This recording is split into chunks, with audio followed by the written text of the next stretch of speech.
안녕하세요. 스몰빅입니다. 오늘은 조선업에 대한 기대감 상승으로 다시 주목받고 있는 거제도 대장인 유로 아일랜드와 스카이에 대해 살펴보고자 합니다. 거제도가 부산 근처라 와이프와 데이트도 할 겸 다녀왔는데요. 가끔씩 지나다니는 거가대교라 볼 때마다 멋지긴 한데 교통비가 조금 사악하다는 생각이 들어 자주는 못 가는 게 아쉽긴 합니다. 다시 본론으로 돌아와서 거의 2년 만에 이곳을 다시 찾았는데 당시에는 유로 아일랜드만 입주를 했고 유로 스카이는 한창 공사 중이었었는데요.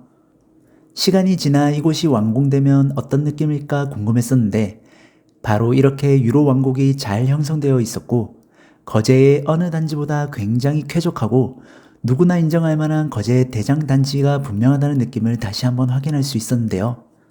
그런데 아쉽게도 가격만 보자면 이를 뒷받침해주지 않는 것 같습니다.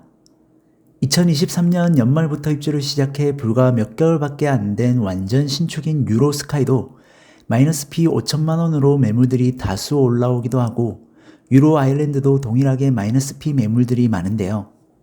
도대체 왜 이런 시장이 형성되는지에 대한 개인적인 의견을 말씀드리겠습니다. 그럼 본격적으로 시작하기 전에 구독과 좋아요 눌러주시면 감사하겠습니다. 다시 본론으로 돌아와 이곳의 기본 정보부터 말씀드리겠습니다. 우선 유로 왕국은 도로 하나를 사이에 두고 유로 아일랜드와 유로 스카이로 구분되는데요. 유로 왕국의 첫 번째 주자였던 유로 아일랜드를 먼저 말씀드리자면 총 세대수 1049세대로 2022년 6월에 입주를 시작하였으며 세대당 1.25대의 준수한 주차 대수를 보유하고 있으며 30평부터 33평 그리고 38평으로 구성되어 있습니다. 분양가는 84 타입 기준 약 3억 중반 정도였던 유로 아일랜드의 장점으로는 유로 스카이보다는 고현 터미널, 고현 중심 상가와 더 가깝다는 점이며 1년 정도 먼저 지어졌지만 그래도 여전히 신축이며 유로 스카이에 비해 저렴하게 투자 또는 실거주할 수 있다는 점도 장점이라고 생각합니다. 다음으로 유로 왕국의 두 번째 주자인 유로 스카이를 말씀드리자면 총 세대수 약 1110세대로 2023년 12월에 입주를 시작하였으며 세대당 1.2대로 역시 준수한 주차 대수를 보유하고 있으며 33평부터 34평, 39평 그리고 40평으로 구성되어 있습니다. 외관상으로 유로 아일랜드와 차별화되는 점으로는 바로 세대별로 오픈 발코니가 있다는 점인데요.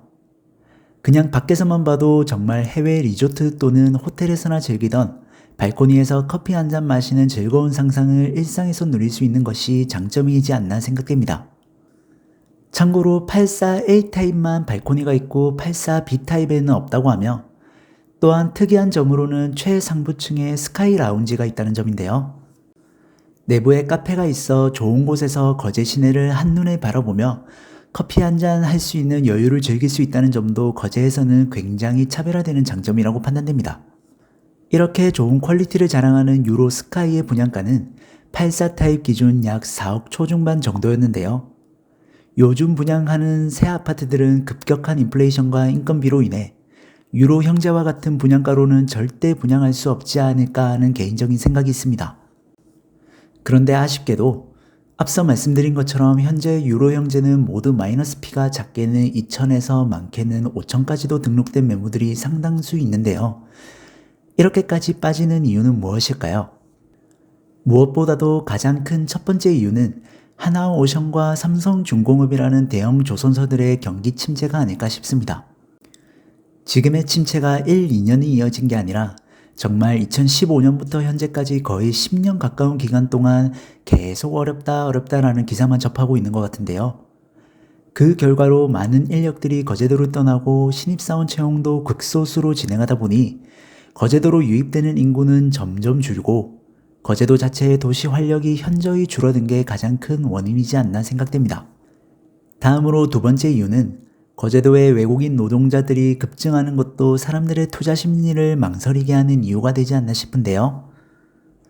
거제도의 인구는 약 23만 명 정도로 유지되고 있으나 외국인 노동자가 24년 상반기에 무려 1만 명에 달할 정도로 급격히 늘어나게 됩니다. 비율로만 따지면 대충 계산해서 전체 인구의 약 5%가 외국인 노동자로 파악되며 실제로 삼성중공업과 하나오션 사업장 주변을 거닐면 외국어 간판들도 많이 보이고 지나가는 사람들만 보아도 외국인 노동자분들이 많구나라는 것을 확실히 느낄 수 있는데요. 물론 신경 안 쓰시는 분들도 있고 자연스러운 현상이라 좋게 받아들이시는 분들도 있지만 거제도에 살고 싶지 않다는 분들의 이유가 하나 더 늘어난다는 점에서 분명 부동산 경기만 놓고 보면 다소 부정적인 영향이 없지 않은 건 사실인 것 같습니다.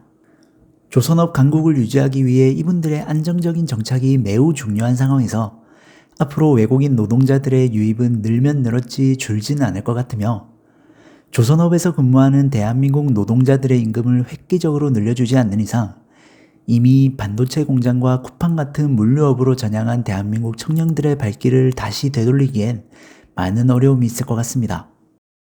이런 상황에서 거제도에 투자를 한다? 정말 쉽지 않은 것 같습니다. 다음으로 말씀드릴 거제도 부동산이 침체하는 세 번째 이유는 너무 많은 공급량 때문인데요. 그동안 인구는 계속 유출되는 데 반해 아파트는 이미 계획된 것들이 많았기에 수요는 적으나 공급이 너무 많은 게 큰 문제였는데요. 유로스카이와 비슷하게 입주를 하고 있는 거제 상동동의 더샵 거제 디클리브도 약 1300세대의 브랜드이며 24년 1월 입주이지만 마이너스 매물이 상당히 쌓여 있으며 거제 옥포동에 위치한 거제반도 유보라의 경우도 똑같이 24년 1월 입주이며 약 300세대의 작은 세대 수이고 브랜드가 다소 약하다는 점에서 거의 매매가 안 이루어지고 있습니다. 위에 말씀드린 단지는 올해 입주하기 시작한 신축만 말씀드렸고 21년부터 18년까지 무려 6년 동안 엄청난 물량의 신축들이 거제도 곳곳에 계속 공급되었기에 거제도는 아직도 수요에 비해 남는 아파트가 많은 상황입니다. 여기에 더해 네 번째 이유를 말씀드리자면 거제시가 밀어붙였던 빅 아일랜드의 꿈이 점점 멀어지는 것 아닌가 하는 의구심이 들기 때문입니다. 여기서 빅 아일랜드라고 하면 현재 유로 아일랜드와 유로 스카이가 위치한 곳은 매립지이며 유로 형제뿐만 아니라 이 넓은 땅에 백화점과 호텔, 여객 터미널 등을 조성하여 이곳을 거제의 강남 또는 거제의 해운대로 만들 예정이었으며 이를 빅 아일랜드로 불렀는데요. 요즘 거제도를 넘어 전국적인 경기 침체로 인해 과연 이 계획이 완성될까 하는 의구심이 오래전부터 있었고 그렇기에 시간이 지나도 아파트만 있고 텅 빈 땅으로 남게 되지 않을까 하는 우려가 존재합니다. 위에 말씀드린 네 가지 이유만 보더라도 거제도 대장단지라고 하는 곳도 왜 이렇게 어려운지 아마 납득이 가실 것 같은데요. 그런데 과연 계속 이렇게 침체만 하고 있을까 하는 생각에 반문이 들기도 합니다. 아무도 안 쳐다볼 때가 위기이자 곧 기회라는 말이 있듯이 오히려 곧 좋은 매매 찬스가 다가올 수도 있겠다는 생각을 하는 이유도 같이 말씀드리겠습니다. 지금부터 말씀드리는 사항은 단순히 저의 소설에 불과하며 절대 투자 추천하는 게 아니라는 점 참고로 말씀드립니다. 무엇보다 가장 큰 첫 번째 호재는 바로 떨어진 가격입니다. 부동산과 주식 등의 자산으로 돈을 벌기 위해서는 백화점이 들어온다거나 지하철이 들어온다거나 하는 등의 호재로 인해 너도 나도 간다 외칠 때 동참하는 것이 아니라 너도 나도 그건 안 돼, 이제 틀렸어 라고 생각할 때 과감히 투자를 해야 돈을 버는 거라고 생각하는데요. 물론 하이 리스크 하이 리턴일 수도 있으나 지금 유로 아일랜드와 스카이의 마이너스 5천 정도의 매물들은 매력적인 가격대에 들어선 게 아닌가 하는 조심스러운 생각이 듭니다. 거제도 부동산이 저렴한지 살펴보기 위해 바로 옆 동네에 있는 통영에도 가보았는데요. 통영은 인구 11만으로 거제도의 반밖에 되지 않지만 전체적인 부동산 가격의 평균은 거제도와 동일하며 통영에서도 대장단지 중 하나로 꼽히는 중림리에 위치한 주영 더 팰리스 5차의 가격이 34평 기준으로 최근에도 3억 중반에 거래되고 있습니다. 2018년에 입주를 시작하여 현재 7년 차이며 약 1000세대 정도로 구성되어 있고 통영의 중심지에 위치한다는 점에서 장점이 많긴 하지만 이곳이 유로 아일랜드와 비슷한 가격으로 거래된다는 점이 개인적으로는 조금 의아하다는 생각이 드는데요. 왜 이럴지에 대해 곰곰이 생각해 보았는데 거제도는 조선업 경기에 따라 인구 유입의 유동성이 너무 다이나믹하고 통영 시민들은 어릴 때부터 통영에 사시는 유지분들이 많으며 특정 산업의 흥망성쇠에 영향이 적은 것이 이유이지 않을까 생각합니다. 인프라 좋은 부산으로 가기도 거리상 거제도가 더 가까운데 통영이 제 가격인지 거제도가 저렴한 건지는 사실 저도 잘 모르지만 유로 형제의 가격이 비싼 건 아니라는 의견에 좀 더 설득력이 있지 않나 생각됩니다. 좀 더 비슷한 비교를 위해 조선업 1위인 현대중공업이 위치하고 있고 인구 15만이 살고 있는 울산 동구에서 2023년에 입주한 울산 지웰시티 자이를 살펴보자면 분양가는 84 타입 기준 4억 중반 정도로 현재 매물들은 최저가 기준 5억 초반에 등록되어 있으며 거래가 많진 않지만 그 정도의 실거래도 등록되고 있는데요. 현대중공업 바로 앞에 위치하고 있고 주변에 백화점뿐만 아니라 울산대병원 등 우수한 인프라를 갖추고 있기 때문에 울산 동구의 대장임에 분명하고 가격도 제일 비싼데요. 에이, 무슨 울산이랑 거제도랑 비교를 하냐 하실 수도 있는데 울산에서 동구는 위치상으로도 다른 지역처럼 느껴지고 울산 시민들 사이에서도 사실 어떤 측면에서는 외면받는 곳이기도 한데요.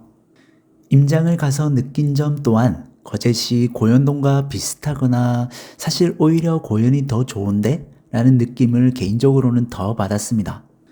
물론 현대중공업이라는 조선업 1등 기업이 자리하고 있지만 거제에는 이에 못지않은 한화오션과 삼성중공업이 있고 거제에서 대장은 유로 형제가 명백한데 울산 지웰시티 자이 정도의 가치를 받을 수 있지 않을까 하는 개인적인 희망 섞인 기대가 있다는 점 전달드립니다.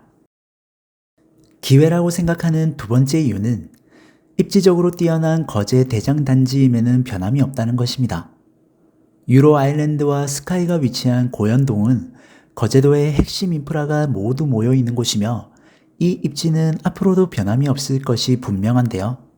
거제의 유일한 백화점과 영화관이 바로 이곳에 가까이 위치하고 있고 부산 사상과 동래 시외버스터미널 그리고 서울 및 수도권 등 전국 버스터미널과 연결된 거제 고현터미널이 바로 앞에 위치하고 있으며 고현 시내에는 거제 내에서 핫한 음식점 및 술집들이 즐비하여 거제 청년들도 대부분 고현에서 모임을 갖는데요.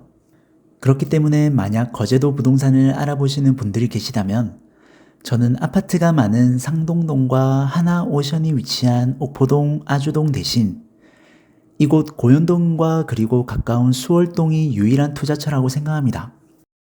거제에 지인들이 다수 있어 물어보면 주변에 유로 산다고 하면 오 거기 괜찮아?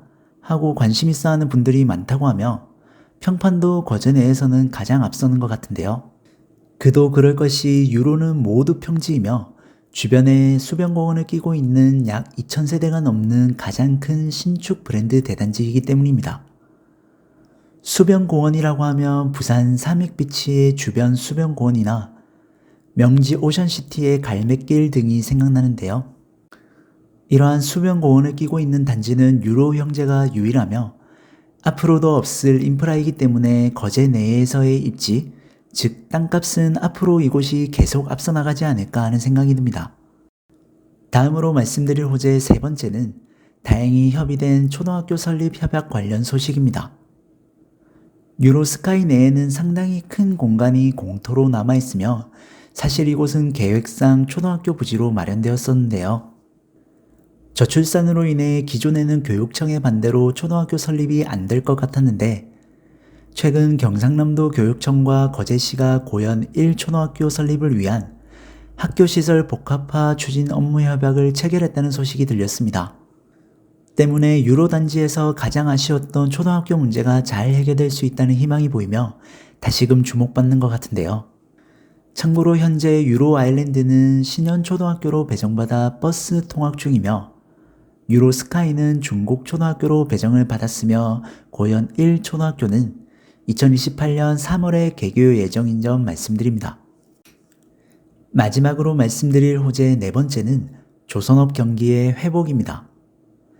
지난 10년간 정말 긴 침체기를 겪다가 한화그룹의 대우조선해양 인수로 인해 뭔가 반등이 보일까 하는 기대로 지난 1년이 흘렀으나 아직까지는 뚜렷한 변화가 보이지 않는 것 같아 아쉬움이 조금 남았었는데요.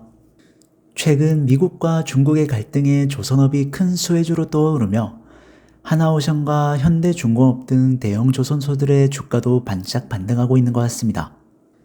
이 기사를 면밀히 살펴보면 정말 조선업의 부흥이 다시 찾아오는 거 아니야 라고 생각이 드는데요. 미국과 중국 간의 패권 전쟁에서 그동안 화두가 되었던 것은 첨단 IT 기술과 반도체에 대한 제재였으나 만약 전쟁이 발생한다면 바다를 지배하는 나라가 승리할 수밖에 없으며 그렇기에 군함뿐 아니라 군수 물자 수송이나 식량 수송도 모두 선박으로 하기 때문에 중국의 조선업을 제재해야 한다는 이슈가 터진 것입니다. 특히 미국은 현재로서는 해군력이 압도적이지만 이 해군력을 유지하기 위한 MRO 사업과 새로운 군함 추진 등을 위한 조선서가 미국 내에서는 거의 사라졌기에 이를 다른 나라에 빨리 맡겨야 한다는 주장이 일고 있으며 그러던 중 중국 다음의 조선업 강국인 한국이 딱 눈에 띈 것인데요. 군함뿐 아니라 중국에서 만든 선박도 유럽이나 미국으로 입항을 못하게 하거나 세금을 매기는 법이 오르내리고 있는 것을 보면 전 세계 선사들이 중국에는 더 이상 선박 발주를 하지 못할 것이고 그 많은 물량이 한국 조선소에 발주가 될 거다라는 막연한 기대가 아닌 정말 다시 부흥이 오나 하는 기대감이 섞이고 있습니다. 여기에 대해 하나그룹과 현대중공업그룹 간의 특수선 사업에 대한 경쟁 기사들이 자주 등장하는 것을 보며 예전 대우조선해양 시절에는 없었던 조선업 1등 경쟁이 다시 불붙는 것 같아 흥미롭게 지켜보는 중인데요. 한국의 로키드 마틴을 꿈꾼다는 하나그룹에서 하나오션을 주축으로 방산 시장을 키울 예정이기에 거제도 조선업에도 다시 한번 희망의 불꽃이 타오를 수도 있지 않을까 하는 긍정적인 부분도 생각해 보았습니다. 지금까지 거제도 부동산, 특히 대장인 유로 형제의 전망에 대해 장단점 4가지씩 말씀드렸는데요. 저 같은 아마추어가 미래를 예측하는 것은 정말 불가능하다고 생각되며 개인적인 상황 고려하시어 좋은 선택하시는데 조금이나마 도움이 되었으면 좋겠습니다. 그럼 이상으로 오늘의 영상을 마치며 다음에 더 좋은 콘텐츠로 인사드리겠습니다. 감사합니다. 스몰빅